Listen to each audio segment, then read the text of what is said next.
My name is Daphne. I'm 34 and I work as a senior data analyst tracking missing money for big tech firms. I know how to expose complex financial fraud the way most people know how to tie their shoes. So when my parents emailed after 5 years of total silence and invited me to dinner to celebrate the promotion, I should have asked one question before I said yes. Who's really at that venue? I didn't ask. I drove 50 minutes to the Golden Pavilion, walked through the front doors, and found 60 members of my family already seated around massive round tables covered in black caviar, gold leaf sushi, and $900 champagne they'd started pouring before I stepped into the banquet hall. My father looked up from the center of the room, smirked, and demanded what I'd spent my whole life earning. "You're paying, right? You owe us that much." He thought he'd cornered me. He hadn't counted on the digital spreadsheet I was about to project on the wall, or on what the angry venue manager was about to tell the entire family 20 minutes later. Drop a comment and be sure to subscribe. Let me take you back to a chilly Wednesday morning, exactly 4 weeks before the glittering chandeliers of the Golden Pavilion banquet hall almost broke my spirit. Before I found myself staring at 60 extended family members who were waiting for me to hand over my life's savings. Before my father tried to publicly shame me into paying a debt the size of a luxury mansion. I need to explain who I was on the day that deceptive invitation arrived. I was no longer the frightened girl they remembered. I work as a senior lead data analyst at a major tech firm. I did not inherit a single penny. I built my career from the ground up, starting out as a tired data entry clerk working night shifts when I was just 19. I used to fall asleep at my desk, my eyes burning from the glowing screens. By 23, I was a junior analyst. By 27, a team lead. And by 31, I was managing a whole department. I am not a millionaire, but I have a solid safety net. I drive a sensible, 6-year-old sedan. I live in a quiet apartment, and I have one very strict rule. I always carry my own emergency cash, separated into 4 hidden envelopes inside my bag, along with a specialized encrypted USB drive I use for emergency data extraction. My friends think I am just paranoid. I am not. When you grow up in a house where your own parents view you as an ATM machine, you learn to always keep a secret escape route. That morning, I was sitting at my desk, analyzing a massive database for a healthcare project. It was the kind of busy day that makes you forget about your past. Suddenly, a delivery boy walked in and handed me a huge, overly expensive bouquet of white lilies. They smelled sickly sweet, almost like a funeral. A minute later, my phone vibrated with an email alert. It was an email from my mother. The subject line read, "A royal surprise celebration for our daughter's big promotion." I stared at the glowing screen, feeling the blood drain from my face. My heart hammered against my ribs. I had not spoken to my parents in exactly 5 years, 3 months, and 7 days. My mother's message was coded in thick, fake sweetness. She wrote that she and Dad were bursting with pride over my recent promotion to senior lead analyst. They wanted to host a grand dinner at the Golden Pavilion to honor me. "It will be a wonderful family reunion," she typed. "Family sticks together through thick and thin, my darling. It is time we remember that. Family sticks together." Those words made my stomach twist into knots. In my childhood home, that phrase always had a hidden meaning. It meant I had to sacrifice my peace for their mistakes. Let me tell you why we really stopped speaking. 5 years ago, my beloved Delia passed away after a long illness. Delia and I had an unbreakable, deeply emotional bond.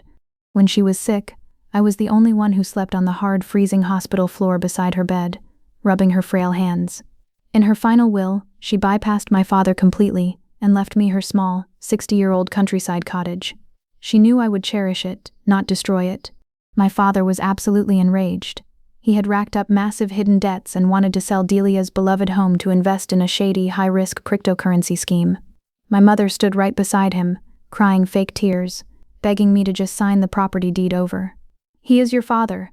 You don't need a legal document to show respect," she yelled. I refused. I looked at his greedy eyes and said no. I wanted to protect Delia's memory. My father's face turned purple. He pointed at the front door and roared, "If you keep that house, you are dead to this family. Pack your bags and get out."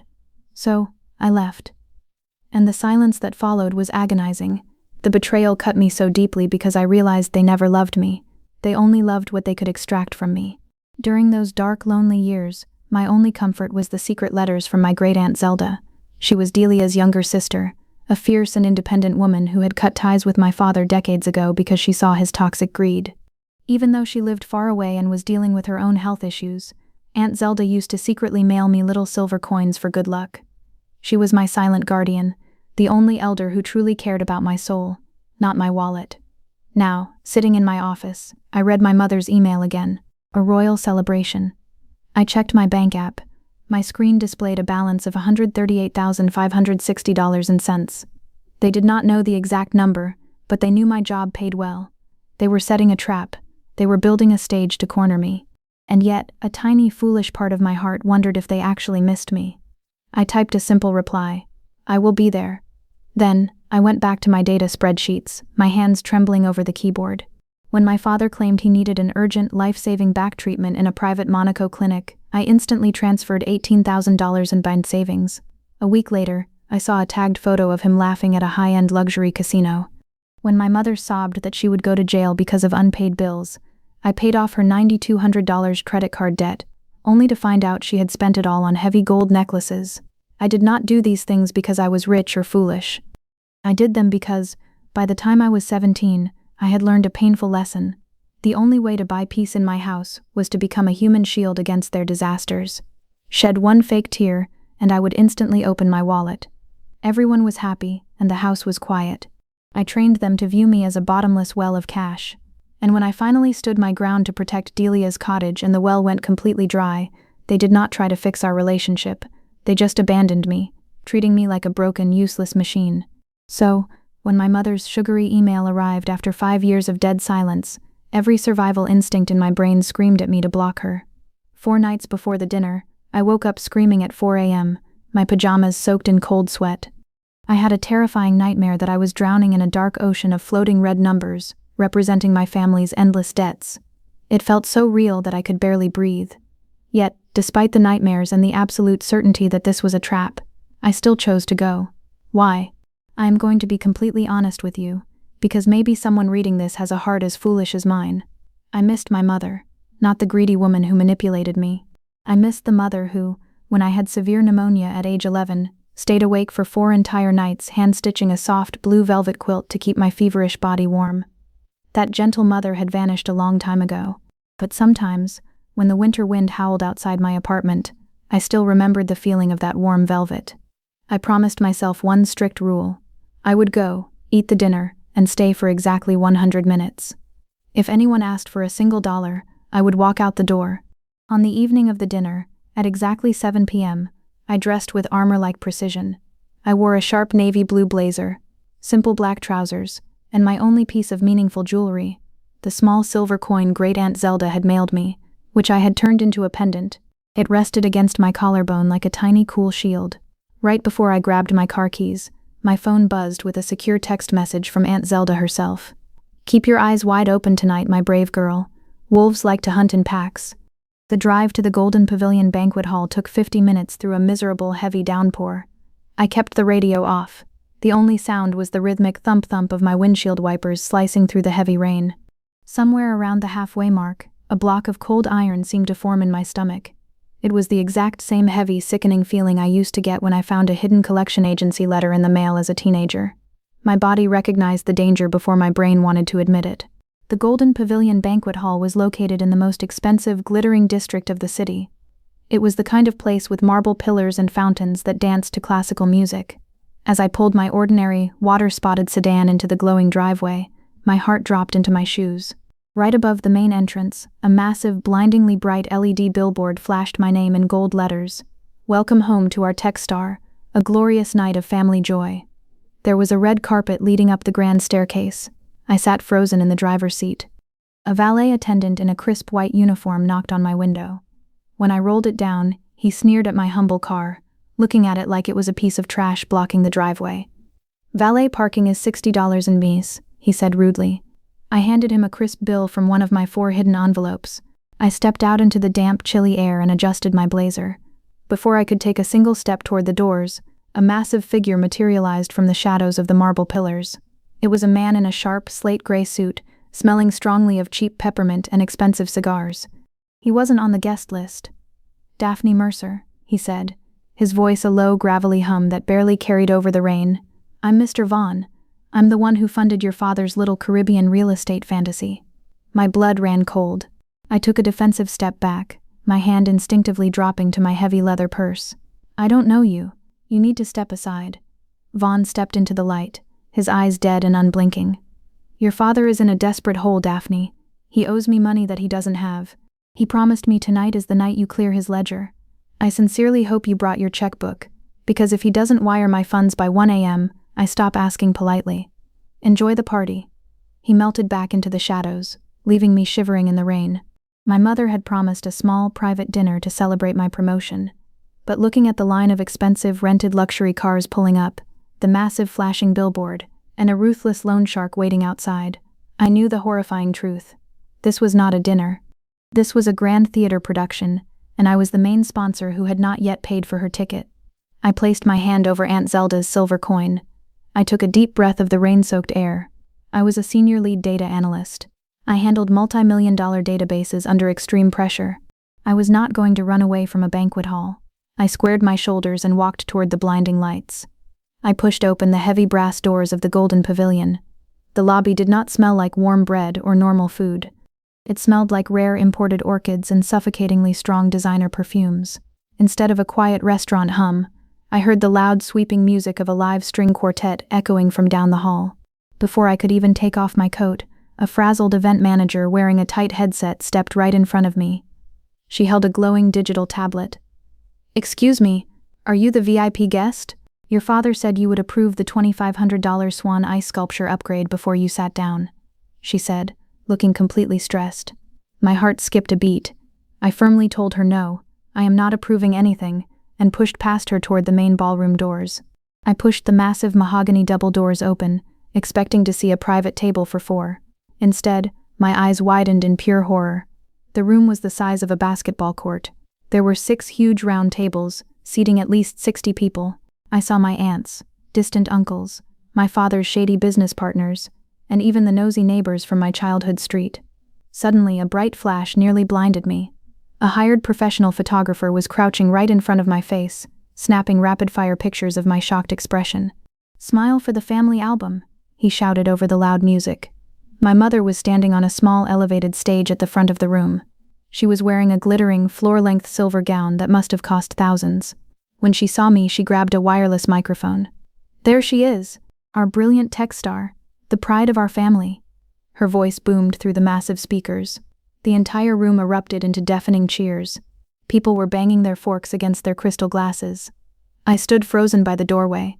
As my eyes scanned the room, I noticed the extreme luxury they had ordered. There were no simple steaks here.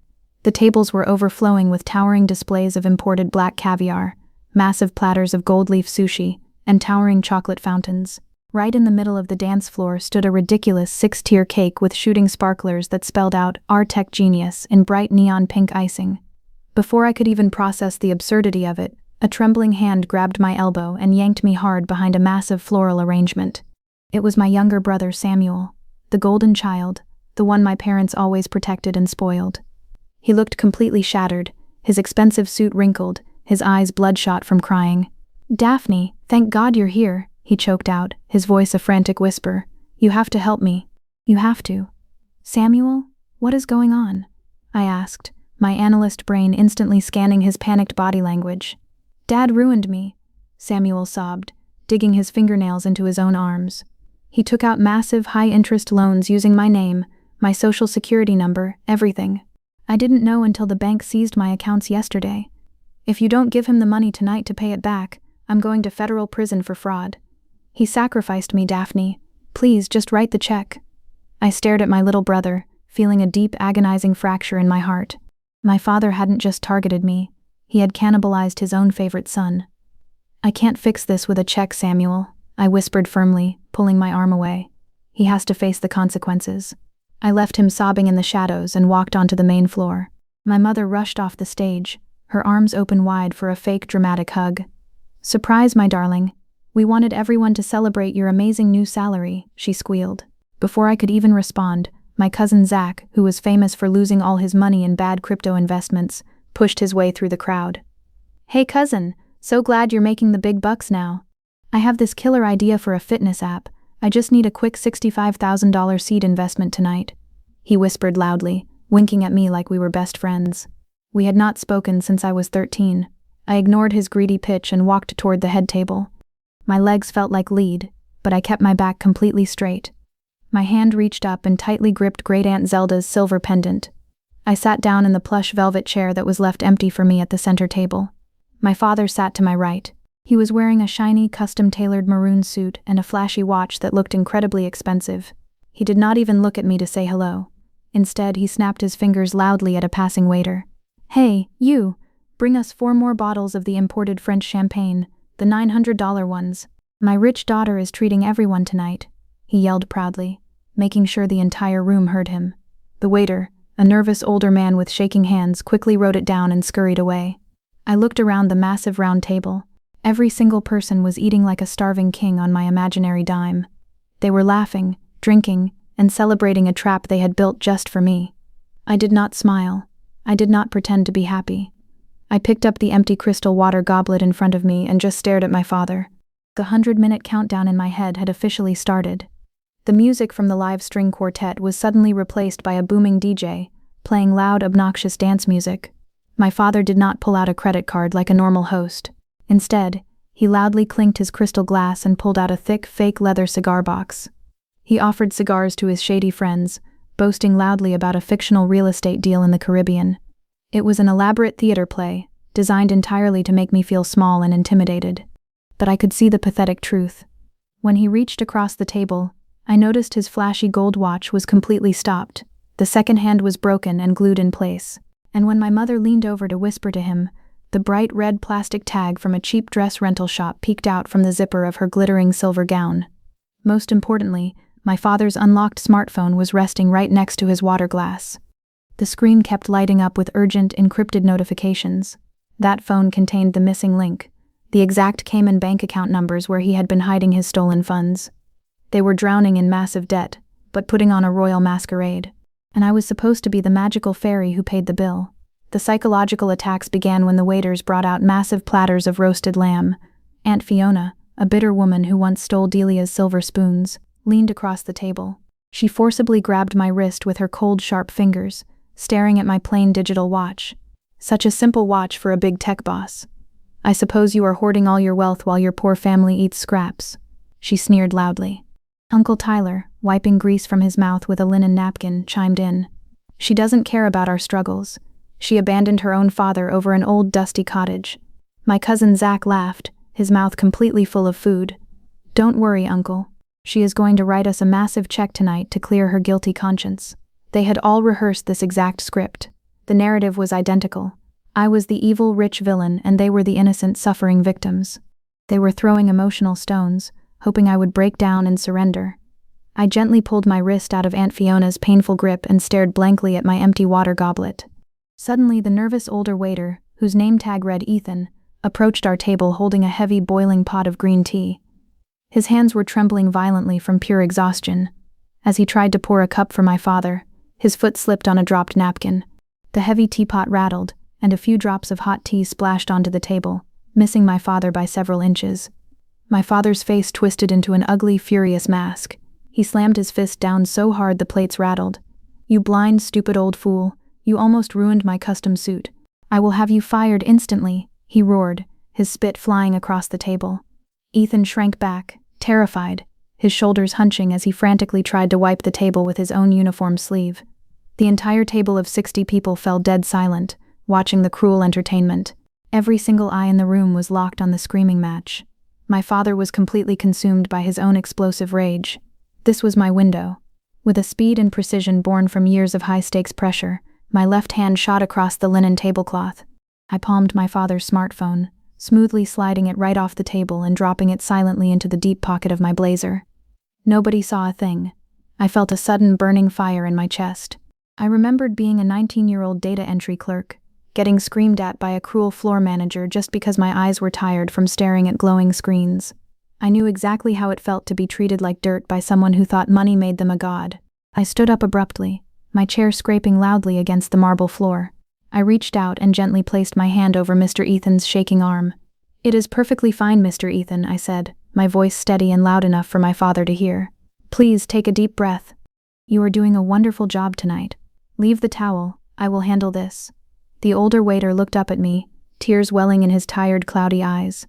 He gave me a tiny grateful nod and quickly hurried away toward the safety of the kitchen. My father glared at me, his face turning dark red with embarrassment because I had completely undermined his fake authority. Just then, the DJ's voice boomed over the massive speakers. Let's dedicate this next song to the generous sponsor of tonight's royal feast, our very own Techstar. The sheer audacity of that announcement made the walls of the banquet hall feel like they were closing in on me. The heavy, sickening smell of the designer perfumes, the fake smiles, the cruel laughter. It was suffocating. I needed oxygen, I needed silence, and I needed to crack that phone. I need to use the ladies' room, I announced coldly. I did not wait for an answer. I turned my back on the massive table and walked away, my hand gripping Aunt Zelda's silver coin so tightly that the metal dug deeply into my palm. The ladies' room at the Golden Pavilion was disgustingly lavish. It had shiny gold-plated faucets, massive mirrors framed in blinding Hollywood-style vanity lights, and deep crimson velvet lounge chairs. The air was thick with the scent of heavy lavender air freshener trying to mask the sharp chemical smell of harsh floor bleach. I didn't go to the sink to cry. I bolted into the largest, handicap-accessible stall, slammed the door, and locked it. My heart was a jackhammer in my chest. I whipped my father's phone out of my pocket and immediately plugged my encrypted USB drive into its charging port. My fingers flew across the screen, deploying a specialized bypass algorithm I had written for recovering locked corporate data. A green progress bar flashed on the screen. 15%, 38%, 62%. Come on. Sweat beaded on my forehead. Suddenly the heavy mahogany restroom door swung open with a loud bang. I froze, holding my breath, watching the progress bar crawl to 92%. I heard the sharp clicking sound of expensive high heels pacing across the marble floor. Then, I heard my mother's voice. She was not using her sweet fake microphone voice anymore. She sounded frantic, breathless, and incredibly angry. "Zach, you need to make sure the doors are guarded. She cannot leave this building tonight," my mother whispered loudly. "Relax, Auntie. The whole family is blocking the exits." "But are you sure she has the money?"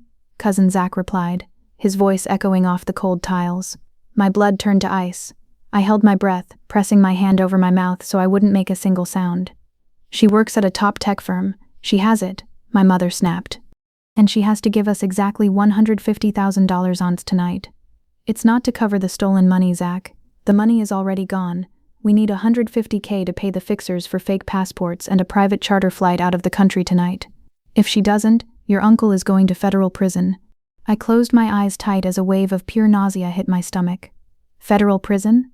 A getaway flight? Zach let out a low whistle. I still cannot believe he actually did it, siphoning Aunt Zelda's offshore pension fund for years? That is insane. When do her lawyers find out? "They already know," my mother hissed, her voice cracking with sheer panic. "Zelda's legal team hasn't just been sending letters. They've been secretly building a federal case with the DOJ for 8 straight months. They are calling the police at 1 a.m. We are going to drag Daphne on stage, cry, and beg in front of the whole family. She is too weak to embarrass us in public." The phone in my hand vibrated softly. Download complete. I ripped the USB out of the phone, slipped it into my blazer, and shoved the phone back into my pocket. The heavy door creaked open, and then slammed shut as they rushed back to the party.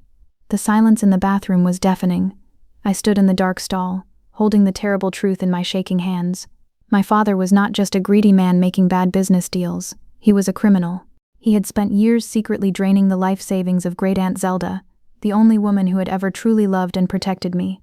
And now, they wanted to drain my hard-earned savings to save him from his own evil actions, to fund his cowardly escape. My fingers reached up and tightly grabbed the silver coin pendant resting on my collarbone. The cold metal grounded me. Suddenly, a painful childhood memory rushed into my mind. I remembered being 13 years old, watching Delia quietly crying in her dark bedroom. My father had stolen her jar of arthritis medicine money to buy himself a luxury leather jacket. He had always been a thief. He had just moved on to bigger targets. I pushed the stall door open and walked straight to the mirror. I stared at my reflection under the blinding LED lights. I turned on the gold faucet and splashed freezing cold water over my face, letting it drip down my chin. If you have ever realized that your family does not view you as a human being, but only as a human shield for their crimes, you know exactly how cold and empty my chest felt in that moment. But there was no fear left. The scared little girl who used to write checks to buy their fake love was completely gone. In her place was a strong, independent woman who was ready for war. I dried my face with a towel. I smoothed down my navy blue blazer. I did not feel numb. I felt like a focused soldier stepping onto a battlefield. I walked out of the restroom and headed back into the massive banquet hall. The party looked completely different to me now. The towering chocolate fountains, the live DJ, the glittering silver gowns.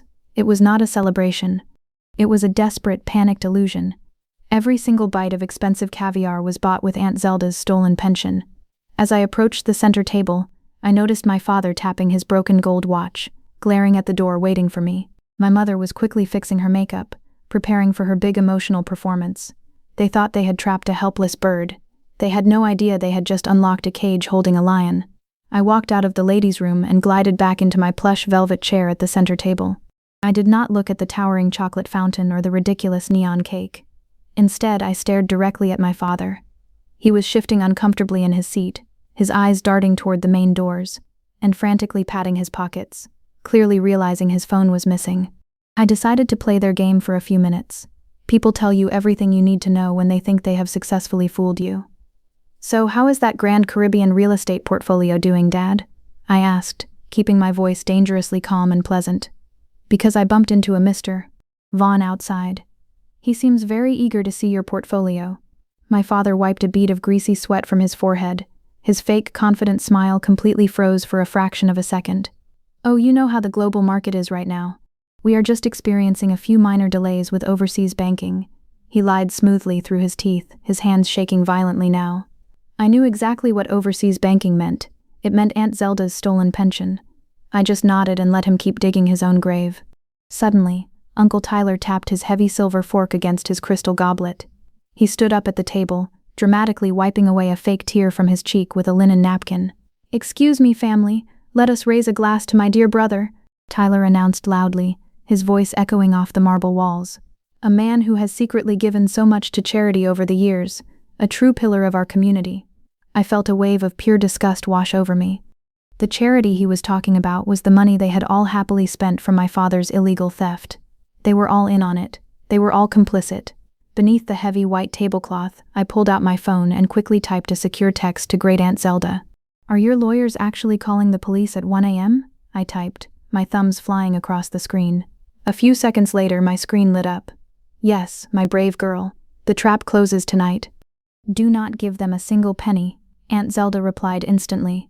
Before I could lock my screen, Cousin Zach reached across the table and aggressively tried to snatch my phone right out of my hands. "Hey, no working at the family dinner table. Put the phone away, billionaire cousin." He laughed loudly, trying to mask his panic. He wanted to see what I was looking at. I was faster. I snatched my phone back so quickly that his hand loudly slapped the empty table. "Do not ever try to take my property," I warned him, giving him a freezing, dead-eyed stare that made him instantly shrink back into his chair. Aunt Fiona rolled her eyes, crossing her arms over her expensive silk shawl. "You are always so dramatic and sensitive," she complained, shaking her head. The pressure from the family started to build, exactly like a coordinated military attack. They started throwing fake compliments at me, trying to butter me up before the final strike. "It really is amazing how you became a big tech boss," Uncle Tyler said, sitting back down. "You were so lucky we supported your education. Khomeini had Mosenbel dime for my college. I had taken out massive student loans." "Yes, you owe your success to the family that raised you," my mother chimed in, her eyes darting nervously between my purse and the banquet hall clock. Right at that moment, the frazzled event manager reappeared, holding a large silver microphone. She walked straight up to me. "Miss, your mother said you were ready to make your grand financial announcement to the room?" The manager asked me nervously, holding the microphone out to me. "Not yet. Tell the DJ to cut the music," I commanded firmly. The manager blinked, terrified of my tone, and quickly scurried away. The loud dance music abruptly stopped, leaving the massive room in a tense, suffocating silence. The silence was too much for Aunt Fiona. The tension broke her filter. She leaned over her plate of roasted lamb, completely out of patience. "Oh, just transfer the $150,000 right now so we can finally cut the cake," she blurted out loudly. "You probably make that much in a single month anyway. Stop making us beg." She said it so casually. Transfer the $150,000 once nights. Like she was asking me to pass the salt. My mother gasped in sheer horror and kicked Fiona violently under the table. The entire table of 60 people stopped chewing. Forks froze in midair. The nervous waiter, Mr. Ethan, stopped pouring water at the next table. Everyone had heard it. The ugly truth was finally dragged out into the bright light. I slowly placed my phone face up on the table. I did not yell. I did not cry. Do any of you actually know what a senior lead data analyst does? I asked the entire table, my voice carrying clearly through the silent room. You? Play with computer spreadsheets, my father mumbled, his face turning a sickly shade of gray. No, Dad, I said, staring directly into his guilty eyes. I track hidden digital footprints. I build complex algorithms that find missing money. I leaned forward, making sure every single word landed like a brick. I specialize in exposing major corporate financial fraud and tracing illegal offshore wire transfers. Uncle Tyler dropped his fork. It clattered loudly against his porcelain plate. Cousin Zach's cocky smirk completely vanished, replaced by pure terror. My mother's face turned the color of pale chalk, and she gripped the edge of the table so hard her knuckles turned white. They had built this entire night on the assumption that I was just a lucky, naive girl with a massive paycheck. They had pictured a quiet tech worker who would easily hand over her savings to avoid a public scene. They did not realize I was a certified expert at catching financial thieves exactly like them. The power dynamic in the room instantly flipped. The heavy, expensive air of the Golden Pavilion shifted. The family of wolves had just realized that they had unknowingly invited a hunter to their feast. The room was so deeply quiet that I could hear the faint, vibrating hum of the overhead air conditioning vents. My father's face was no longer dark red. It had turned the color of wet gray cement. "Daphne, please," he croaked, completely dropping his fake tough guy performance. "You do not understand the pressure I am under. We made a terrible mistake. You owe us this rescue. I am your father." I did not answer him. I stood up, but I did not walk out the door. Instead, I walked straight over to the DJ booth in the corner. The DJ, a young guy sweating nervously inside an oversized black hoodie, looked absolutely terrified. I pulled out a crisp $50 bill from one of my 4 hidden emergency envelopes and handed it to him along with my mobile phone. "I just uploaded a file to this network. Put it on the main video projector. Now," I ordered him. He fumbled clumsily with the thick cords. 4 seconds later, the massive white projector screen behind the neon pink cake lit up with a blinding, harsh blue light. 60 family members gasped at the same time. On the giant screen, I displayed a highly secure, heavily encrypted spreadsheet that I had ripped directly from my father's phone in the bathroom. I had highlighted exactly 47 illegal wire transfers, showing money draining directly from Great-Aunt Zelda's life savings account into a fake Caribbean shell company, and finally, into 4 secret, untraceable Cayman bank accounts in my father's name. My father leaped out of his plush chair like he had been burned. "Turn that off right now," he screamed, his voice cracking in sheer panic. He lunged violently toward the DJ booth, desperately trying to rip the power cord straight out of the wall. But in his blind panic, his shiny, expensive dress shoes slipped badly on the slick marble floor. His right foot caught a thick bundle of heavy black audio cables. He crashed down hard onto the ground with a loud, painful thud, knocking over a nearby serving cart. A whole tray of empty champagne glasses shattered into 200 sparkling pieces all over the dance floor. While my father was scrambling to get up from the broken glass, the frazzled event manager marched aggressively onto the dance floor. She was not holding a microphone or a glowing tablet anymore. She was clutching a bright red clipboard. Her polite, professional customer service smile was completely gone. "Mr. Mercer," she yelled, her voice cutting through the chaos. "The credit card you put on file for this $30,000 banquet was just flagged by the Federal Fraud Department. The bank literally just called us to report it as entirely stolen." My mother gasped in horror, frantically clutching her fake diamond necklace. She pointed a shaking finger directly at me. "There must be a horrible mistake. My rich daughter is paying the balance. Put it on her tab." I looked the angry manager right in the eye. "I did not sign any contract," I said calmly, projecting my voice so the whole room could hear. "I am not the host. I am just a guest." Panic truly set in. Cousin Zach, the same man who had been demanding a $65,000 app investment earlier, slowly pushed his chair back. He lowered his head and tried to quietly creep toward the heavy brass exit doors, attempting to sneak out into the rain like a total coward. But just as his hand touched the brass handles, 2 giant event security guards wearing sharp black suits stepped right in front of him. They completely blocked the double doors. "Nobody leaves this building until the $30,000 venue bill is settled in full," the taller guard announced, crossing his thick, muscular arms over his chest. Zach let out a high-pitched squeak of fear and quickly backed away from the imposing guards, trapped inside the room with the rest of them. I stood near the DJ booth, completely untouched by the chaos. The 100-minute timer I had set in my head was almost up. I looked down at my father, who was still kneeling on the floor, surrounded by broken glass, his elaborate theater play completely destroyed by hard, undeniable data. The chaos in the ballroom had reached a fever pitch. The music was long dead, replaced by the angry buzzing static of the security guards' radios and the hysterical sobbing of my mother, who was now collapsed on the floor, clinging to the hem of the event manager's skirt. The room had turned from a royal celebration into a hollow, crumbling stage set. My father, still crouched amidst the jagged shards of champagne glass, looked up at me. The pride that had defined his posture for 65 years was gone. In its place was the hollow, desperate gaze of a man who realized the game was finally over. "Daphne," he whimpered, his voice raspy and thin. "Please, tell them it's all a misunderstanding. I'll make it right. I'll pay you back every cent. Just, don't let them take me to jail." I looked down at him, not with hatred, but with a cold, clinical clarity.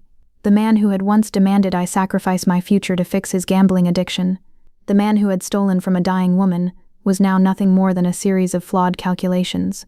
"You can't pay me back with money you don't have, Dad," I said, my voice cutting through the room's frantic noise like a scalpel. "And you certainly can't pay me back for the 5 years of silence you forced on me, or for the trust you shredded the moment you decided Great Aunt Zelda was an easier target than a bank. And you definitely can't buy your fake passports tonight." Aunt Fiona, who had been so arrogant minutes ago, was now busy trying to peel the expensive silk shawl off her shoulders, as if it were contaminated. She, like everyone else, was looking for a way to distance herself from the criminal table.